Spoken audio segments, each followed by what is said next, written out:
आप सभी को स्वागत है आपके अपने YouTube channel Ansari study classes में। तो आज मैं आप लोगों को बिहार एसएससी इंटर स्तरीय का सेट प्रैक्टिस 11 करवाने वाला हूं, जो कि एडिटोरिया का है। तो चलिए बिना कुछ देर किए दोस्तों क्लास को स्टार्ट करते हैं। दोस्तों, पहला प्रश्न है कि किस वाद में उच्चतम न्यायालय ने यह व्यवस्था दी कि प्रस्तावना संविधान का एक भाग है। किस वाद में उच्चतम न्यायालय में यह व्यवस्था दी कि प्रस्तावना संविधान का एक भाग है। इसका सही उत्तर हो जाएगा ऑप्शन नंबर सी, केशवानंद भारतीवाद। केशवानंद भारतीवाद में। आगे प्रश्न है कि निम्नलिखित में से कौन राज्यों के पुनर्गठन से संबंधित नहीं है। निम्नलिखित में से कौन राज्यों के पुनर्गठन से संबंधित नहीं है। इसका सही उत्तर हो जाएगा ऑप्शन नंबर सी, राजमन्नार समिति। राजमन्नार समिति, ऑप्शन नंबर सी इसका सही उत्तर हो जाएगा। आगे प्रश्न है कि भारतीय संविधान में किस आधार पर अल्पसंख्यकों का निर्धारण किया गया है। भारतीय संविधान में किस आधार पर अल्पसंख्यकों का निर्धारण किया गया है। इसका सही उत्तर हो जाएगा ऑप्शन नंबर सी, भाषाई एवं धार्मिक। भाषाई एवं धार्मिक आधार पर जो है कि अल्पसंख्यकों का निर्धारण किया गया है।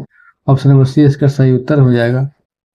आगे प्रश्न है कि किस संविधान संशोधन के द्वारा संपत्ति के अधिकार को मूल अधिकार से हटाकर विधिक अधिकार बनाया गया।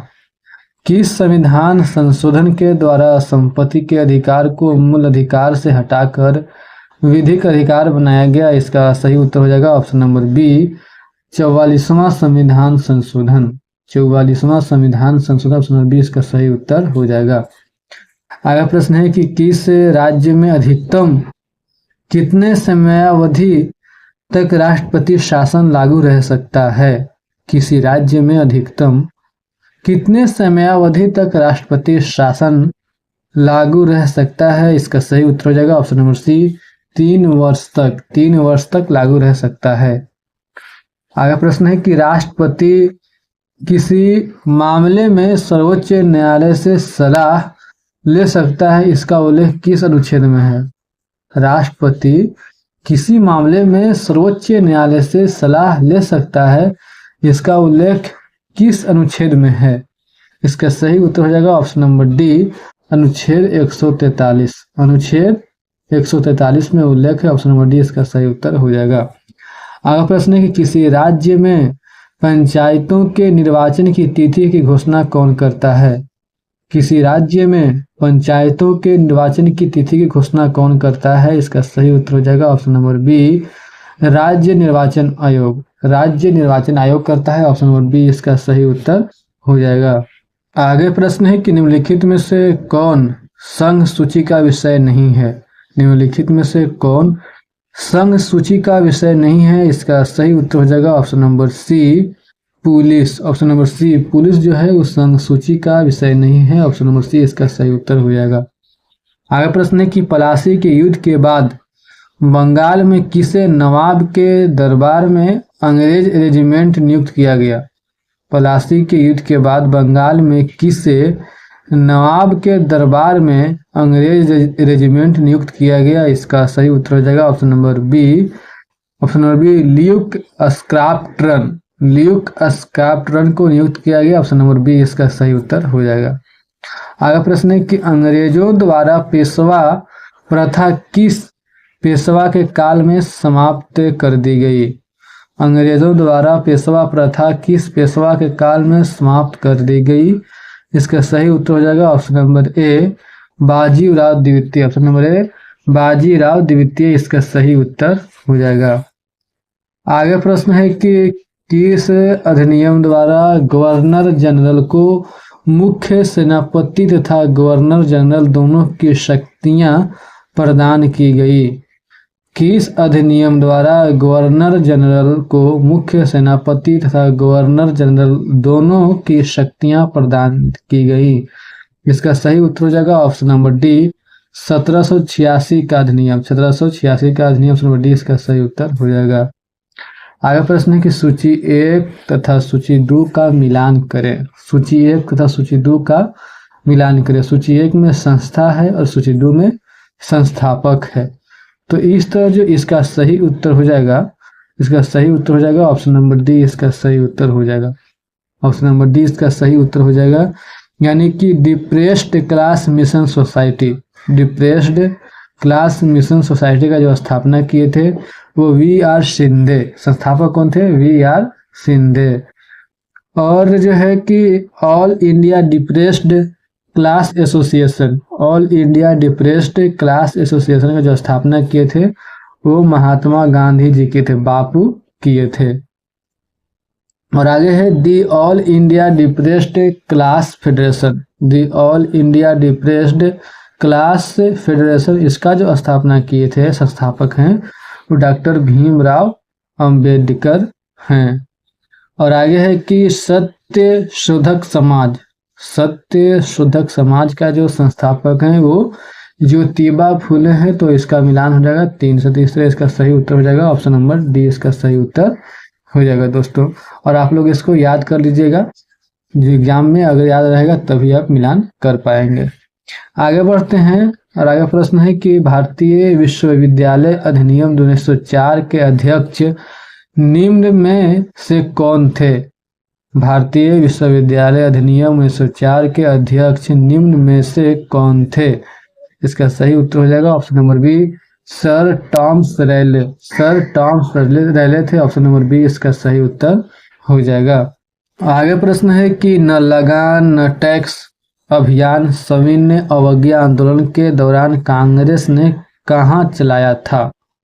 न लगान न टैक्स अभियान सविनय अवज्ञा आंदोलन के दौरान कांग्रेस ने कहाँ चलाया था? इसका सही उत्तर हो जाएगा ऑप्शन नंबर डी, संयुक्त प्रांत में, संयुक्त प्रांत में चलाया था, ऑप्शन नंबर डी इसका सही उत्तर हो जाएगा। आगे प्रश्न है कि मंगल पांडे ने चर्बी वाले कारतूस के प्रयोग के विरोध में किसे अपनी गोली का शिकार बनाया? मंगल पांडे ने चर्बी वाले कारतूस के प्रयोग के विरोध में किसे अपनी गोली का शिकार बनाया? इसका सही उत्तर हो जाएगा ऑप्शन नंबर बी, सार्जेंट ह्यूरसन को, सार्जेंट ह्यूरसन को बनाया, ऑप्शन नंबर बी इसका सही उत्तर हो जाएगा। आगे प्रश्न है कि निम्न में किसकी रचना हर्ष ने नहीं की थी? यहाँ हर्ष का मुराद हर्षवर्धन है, हर्ष क्या है? हर्षवर्धन। तो निम्न में किसकी रचना हर्ष ने नहीं की थी? तो किसने नहीं, कौन सी रचना नहीं की थी? तो इसका सही उत्तर हो जाएगा option number B, option number B Harshacharita, Harshacharita की रचना हर्षवर्धन ने नहीं की थी, तो ऑप्शन नंबर बी इसका सही उत्तर हो जाएगा। बाकी नागानंद,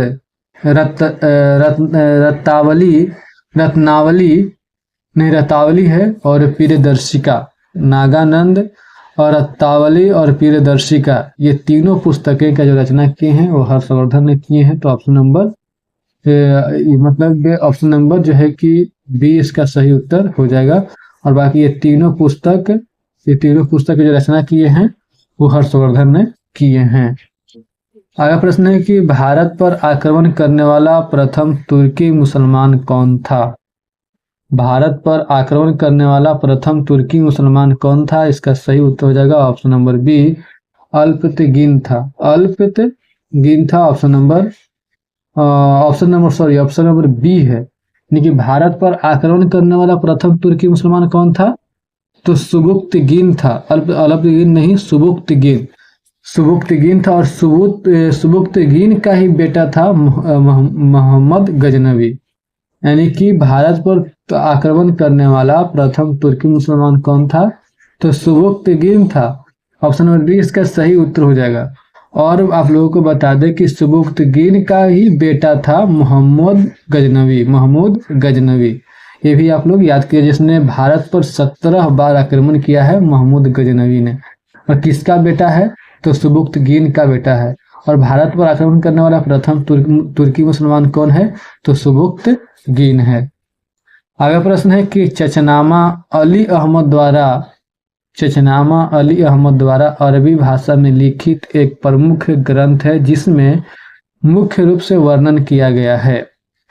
चचनामा अली अहमद द्वारा अरबी भाषा में लिखित एक प्रमुख ग्रंथ है जिसमें मुख्य रूप से वर्णन किया गया है। इसका सही उत्तर हो जाएगा ऑप्शन नंबर डी, अरबों द्वारा सिंध विजय का वर्णन, अरबों द्वारा जो सिंध विजय था उसका वर्णन किया गया है। ऑप्शन नंबर डी इसका सही उत्तर हो जाएगा। आगे प्रश्न है कि मजहरुल हक ने दी मदरलैंड नामक अखबार का प्रकाशन किया। मजहरुल हक ने दी मदरलैंड नामक अखबार का प्रकाशन किया। इसका सही उत्तर हो जाएगा ऑप्शन नंबर ए असहयोग आंदोलन के दौरान। असहयोग आंदोलन के दौरान ऑप्शन नंबर ए इसका सही उत्तर हो जाएगा। आगे प्रश्न है कि सातवाहन वंश के किस शासक के सिक्कों पर जहाज का चित्र बना हुआ था। बाप रे, सातवाहन वंश के किस शासक के सिक्कों पर जहाज का चित्र बना हुआ था। इसका सही उत्तर हो जाएगा option number A Yajnashri Satakarni के। यज्ञश्री सातकर्णी के शासन के सिक्कों पर जहाज का चित्र बना हुआ था। ऑप्शन नंबर ए इसका सही उत्तर हो जाएगा। आगे प्रश्न है कि सूची 1 को सूची 2 से सुमेलित कीजिए एवं नीचे दिए गए कूट से सही उत्तर चुनिए। सूची 1 एवं सूची 2 को सुमेलित कीजिए एवं नीचे दिए गए कूट से सही उत्तर चुनिए। तो इसका सही उत्तर हो जाएगा option number C. Option number C इसका सही उत्तर हो जाएगा। ऑप्शन नंबर सी जो है इसका सही उत्तर हो जाएगा। यानी कि काला हांडी का जो मिलान होगा दोस्तों वो बॉक्साइट। सूची 1 में क्या है, खनन क्षेत्र है, और सूची 2 में है खनिज संपदा, यानी कि उस खनन क्षेत्र में कौन सा खनिज है। तो पहला खनिज खनन क्षेत्र, उसके बाद खनिज संपदा, तो यानी कि है काला हांडी। क्या है, काला हांडी। तो काला हांडी का मिलान होगा बॉक्साइट के। काला हांडी किसका खनन क्षेत्र है, तो बॉक्साइट का है, तो इसका मिलान हो गया। और जावर, जावर का जो मिलान होगा वो जस्ता एवं सीसा से होगा। जस्ता एवं सीसा से होगा। और कोलार, ये तो आप लोगों को पता ही होगा भाई। कोलार जो है ये है कि सोना से है, सोना से है। कोलार किसका खनन क्षेत्र है, जो खनिज में किसका है, तो सोना का है। और मुसाबनी, मुसाबनी जो है वो तांबा का है। मुसाबनी तांबा का है। तो इस तरह इसका सही उत्तर हो जाएगा ऑप्शन नंबर सी इसका सही उत्तर हो जाएगा। आगे प्रश्न है कि निम्नलिखित में से कौन मानव भूगोल का जन्मदाता कहलाता है। निम्नलिखित में से कौन मानव भूगोल का जन्मदाता कहलाता है। इसका सही उत्तर हो जाएगा option number D Friedrich Ratzel ने। फ्रेडरिक रेटजेल ने जो है वो मानव भूगोल का जन्मदाता कहलाता है। ऑप्शन नंबर डी इसका सही उत्तर हो जाएगा। आगे प्रश्न है कि अधोलिखित सागरों में से किसमें तट रेखा नहीं है। अधोलिखित सागरों में से किसमें तट रेखा नहीं है। इसका सही उत्तर हो जाएगा ऑप्शन नंबर बी सारगैसो सागर। ऑप्शन नंबर बी सारगैसो सागर। आगे प्रश्न है कि किस चट्टान में जीवाश्म पाए जाते हैं। किस चट्टान में जीवाश्म पाए जाते हैं। इसका सही उत्तर हो जाएगा ऑप्शन नंबर बी अवसादी चट्टान में। ऑप्शन नंबर बी किस चट्टान में जीवाश्म पाए जाते हैं, तो अवसादी चट्टान में जीवाश्म पाए जाते हैं। ऑप्शन नंबर बी इसका सही उत्तर हो जाएगा। आगे प्रश्न है कि काजीरंगा नेशनल पार्क स्थित है। काजीरंगा नेशनल पार्क स्थित है। इसका सही उत्तर हो जाएगा ऑप्शन नंबर डी असम में स्थित है। असम में स्थित है। काजीरंगा नेशनल पार्क कहाँ स्थित है, तो असम में स्थित है। आगे प्रश्न है कि निम्नलिखित में से कौन सी नदी भूमध्य रेखा को 2 बार काटती है। निम्नलिखित में से कौन सी नदी भूमध्य रेखा को 2 बार काटती है। इसका सही उत्तर हो जाएगा ऑप्शन नंबर सी जायरे नदी। ऑप्शन नंबर सी जायरे नदी। आगे प्रश्न है कि कौन सी नदी कश्मीर घाटी में बहती है। कौन सी नदी कश्मीर घाटी में बहती है। इसका सही उत्तर हो जाएगा ऑप्शन नंबर ए झेलम नदी। ऑप्शन नंबर ए झेलम नदी जो है यानी कि कश्मीर घाटी में बहती है। आगे प्रश्न है कि कौन सी नहर प्रशांत और अटलांटिक महासागर को जोड़ती है। कौन सी नहर प्रशांत और अटलांटिक महासागर को जोड़ती है। इसका सही उत्तर हो जाएगा option number C Panama. Option number C Panama.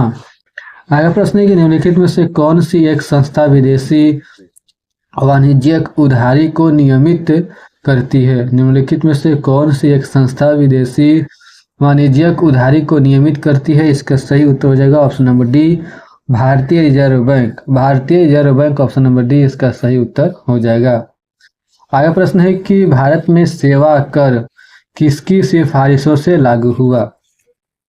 Bharat में सेवा कर किसकी सिफारिशों से लागू हुआ? इसका सही उत्तर हो जाएगा ऑप्शन नंबर बी, राज जे चलैया समिति। राज जे चलैया समिति की सिफारिश पर भारत में क्या लागू हुआ?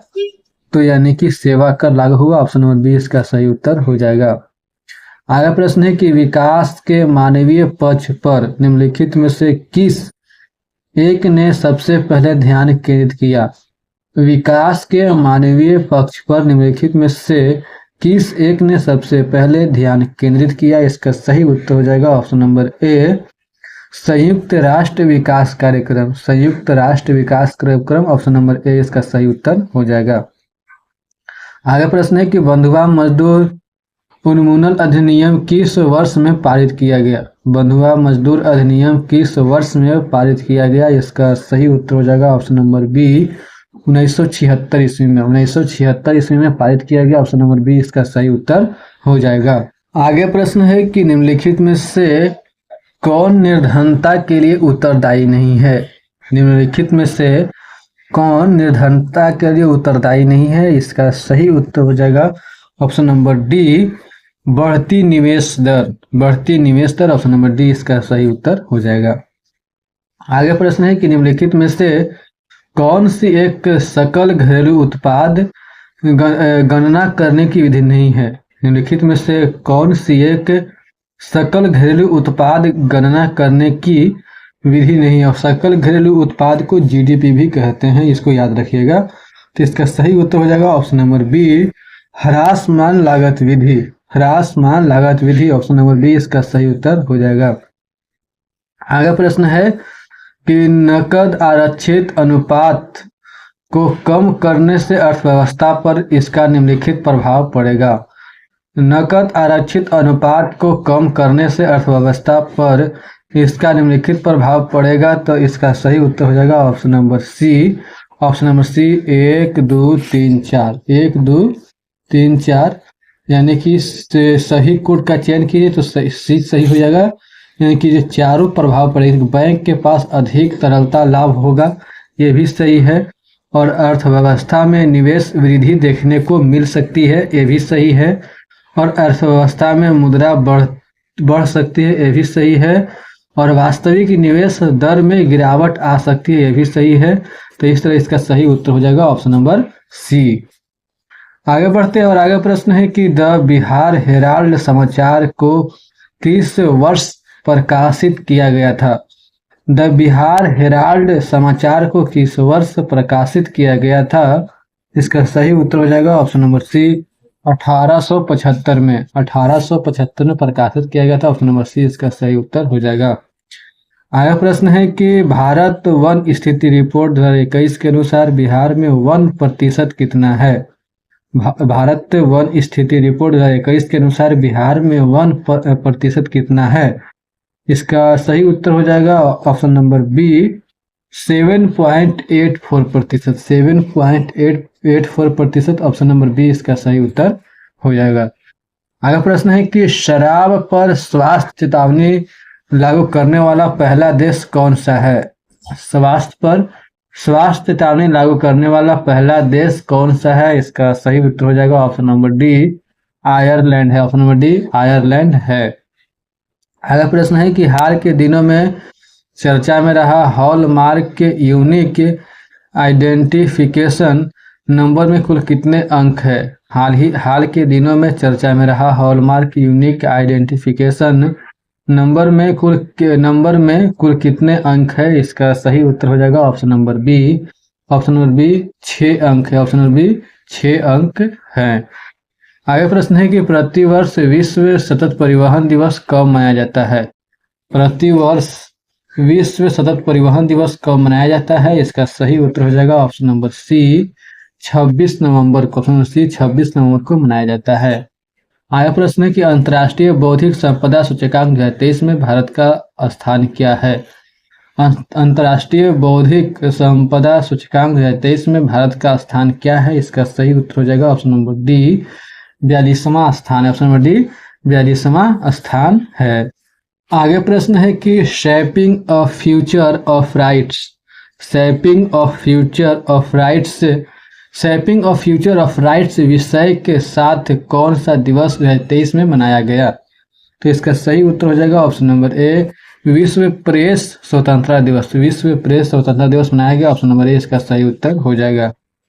आगे प्रश्न है कि ऑपरेशन मेघ चक्र निम्नलिखित में से किसके द्वारा चलाया गया है?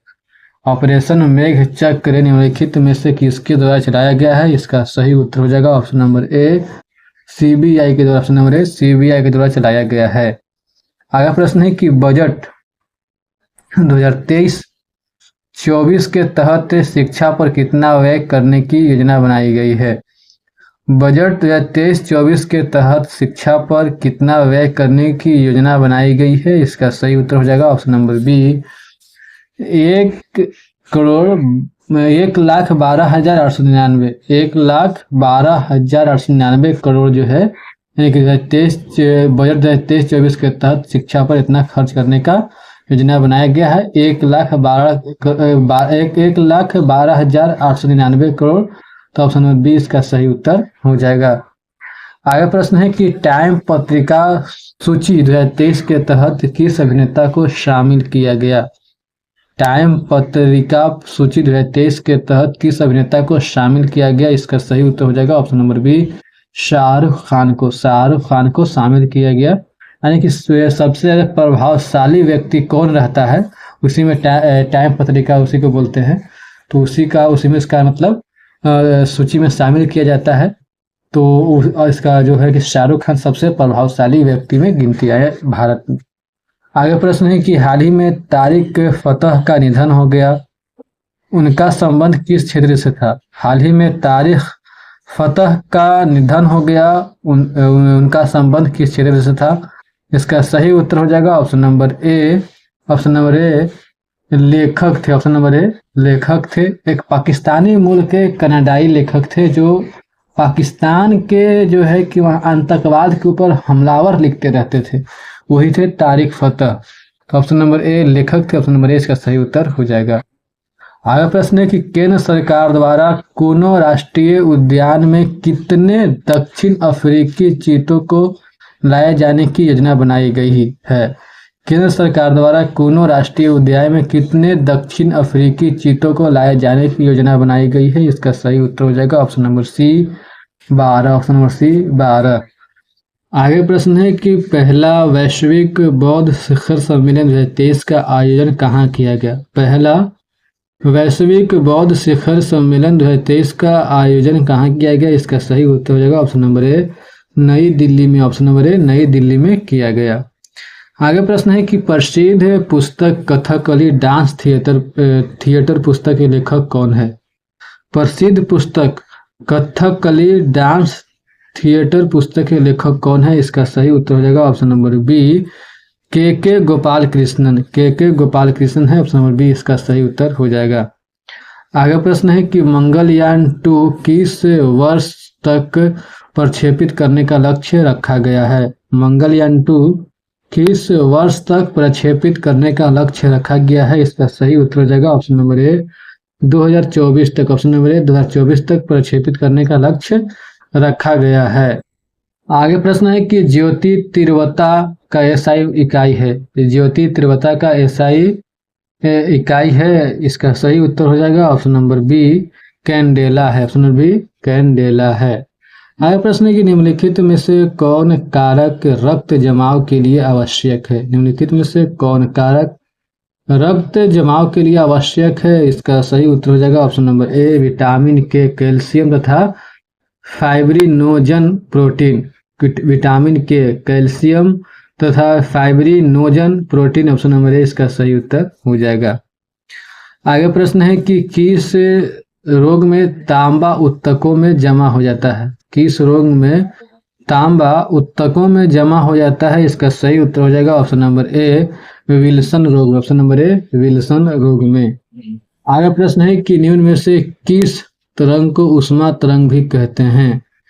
निम्न में से किस तरंग को ऊष्मा तरंग भी कहते हैं? इसका सही उत्तर हो जाएगा ऑप्शन नंबर सी, इंफ्रारेड किरणों को। निम्न में से किस तरंग को ऊष्मा तरंग भी कहते हैं?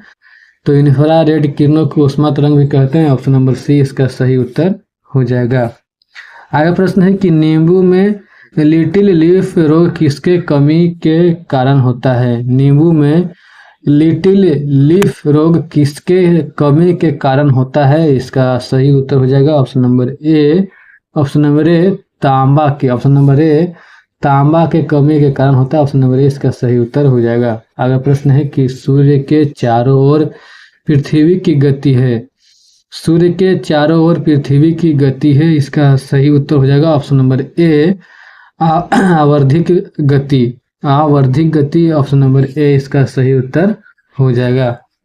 आगे प्रश्न है कि वह घटना जिसके द्वारा किसी सतह पर पड़ने वाले आपतित प्रकाश को वापस उसी माध्यम में भेजा जाता है कहलाता है। वह घटना जिसके द्वारा किसी सतह पर पड़ने वाले आपतित प्रकाश को वापस उसी माध्यम में भेजा जाता है कहलाता है। इसका सही उत्तर हो जाएगा ऑप्शन नंबर ए परावर्तन। ऑप्शन नंबर ए परावर्तन कहलाता है। आगे प्रश्न है कि आहार नाल से अंगों द्वारा स्रावित कौन सा रस वसा के पाचन में महत्वपूर्ण भूमिका निभाता है? आहार नाल के अंगों द्वारा स्रावित कौन सा रस वसा के पाचन में महत्वपूर्ण भूमिका निभाता है? इसका सही उत्तर हो जाएगा ऑप्शन नंबर बी पीत रस अग्नाशयी रस। ऑप्शन नंबर बी इसका सही उत्तर हो जाएगा। आगे प्रश्न है कि पृथ्वी के किस बिंदु पर गुरुत्वाकर्षण नहीं है? पृथ्वी के किस बिंदु पर गुरुत्वाकर्षण नहीं है? इसका सही उत्तर हो जाएगा ऑप्शन नंबर ए पृथ्वी के केंद्र में जो है वो गुरुत्वाकर्षण नहीं है। ऑप्शन नंबर ए इसका सही उत्तर। ऑप्शन नंबर ए इसका सही उत्तर हो जाएगा। आगे प्रश्न है कि सिनेप्सिस और सूत्री विभाजन की किस अवस्था में होता है? सिनेप्सिस और सूत्री विभाजन की किस अवस्था में होता है? इसका सही उत्तर हो जाएगा option number C zygotene. Option number C zygotene अवस्था में होता है। ऑप्शन नंबर सी इसका सही उत्तर हो जाएगा। आगे प्रश्न है कि डीएनए फिंगरप्रिंटिंग के जनक कौन थे? डीएनए फिंगरप्रिंटिंग के जनक कौन थे? इसका सही उत्तर हो जाएगा ऑप्शन नंबर ए एलेक जेफरिस थे। ऑप्शन नंबर ए इसका सही उत्तर हो जाएगा। आगे प्रश्न है कि निम्नलिखित में से किसे पर्ल एस कहा जाता है? निम्नलिखित में से किसे पर्ल एस कहा जाता है? इसका सही उत्तर हो जाएगा ऑप्शन नंबर सी K2CO3 के कहा जाता है। आगे प्रश्न है 1 लीटर पानी को 4 डिग्री सेल्सियस से 0 डिग्री सेल्सियस तक ठंडा करने पर इसका आयतन। 1 लीटर पानी को 4 डिग्री सेल्सियस से 0 डिग्री सेल्सियस तक ठंडा करने पर इसका आयतन। इसका सही उत्तर हो जाएगा ऑप्शन नंबर बी बढ़ता है। ऑप्शन नंबर बी बढ़ता है। आगे प्रश्न है कि वॉशिंग सोडा के एक अणु में जल के कितने अणु होते हैं? वॉशिंग सोडा के एक अणु में जल के कितने अणु होते हैं? इसका सही उत्तर हो जाएगा ऑप्शन नंबर डी 10 अणु होते हैं। आगे प्रश्न है कि कपूर और अमोनियम क्लोराइड के संदर्भ में सही कथन का चयन करें। कपूर और अमोनियम क्लोराइड के संदर्भ में सही कथन का चयन करें। इसका सही उत्तर हो जाएगा ऑप्शन नंबर सी दोनों ऊर्ध्वपातन से गुजरते हैं। ऑप्शन नंबर सी इसका सही उत्तर हो जाएगा। आगे प्रश्न है कि निम्नलिखित में किस धातु को मोम में रखा जाता है? निम्नलिखित में किस धातु को मोम में रखा जाता है? इसका सही उत्तर हो जाएगा ऑप्शन नंबर बी लिथियम को। ऑप्शन नंबर बी लिथियम को मोम में रखा जाता है। आगे प्रश्न है कि पुनर्जनन की शक्ति पावर ऑफ रीजेनरेशन सबसे कम होता है। पुनर्जनन की शक्ति पावर ऑफ रीजेनरेशन सबसे कम होता है। इसका सही उत्तर हो जाएगा ऑप्शन नंबर ए मस्तिष्क की कोशिकाओं में। ऑप्शन नंबर ए इसका सही उत्तर हो जाएगा। आगे प्रश्न है कि पौधों में ऑक्सिन हार्मोन की भूमिका है। इसका सही उत्तर हो जाएगा ऑप्शन नंबर बी कोशिका विभाजन और बढ़ाव। ऑप्शन नंबर बी इसका सही उत्तर हो जाएगा। आगे प्रश्न है कि फूल का कौन सा भाग विकसित होकर फल बनता है। फूल का कौन सा भाग विकसित होकर फल बनता है। इसका सही उत्तर हो जाएगा ऑप्शन नंबर सी, अंडाशय। ऑप्शन नंबर सी, अंडाशय। ऑप्शन नंबर सी इसका सही उत्तर हो जाएगा। आगे प्रश्न है कि मनुष्य के उत्सर्जन तंत्र में कितने अंग होते हैं। मनुष्य के उत्सर्जन तंत्र में कितने अंग होते हैं। इसका सही उत्तर हो जाएगा ऑप्शन नंबर ए, 4 अंग। ऑप्शन नंबर ए, 4 अंग होते हैं। आगे प्रश्न है कि ब्लीचिंग पाउडर के निर्माण में उपयोगी पदार्थ है। ब्लीचिंग पाउडर के निर्माण में उपयोगी पदार्थ है। इसका सही उत्तर हो जाएगा option number B. Option number B, सूखा बुझा हुआ चूना और क्लोरीन।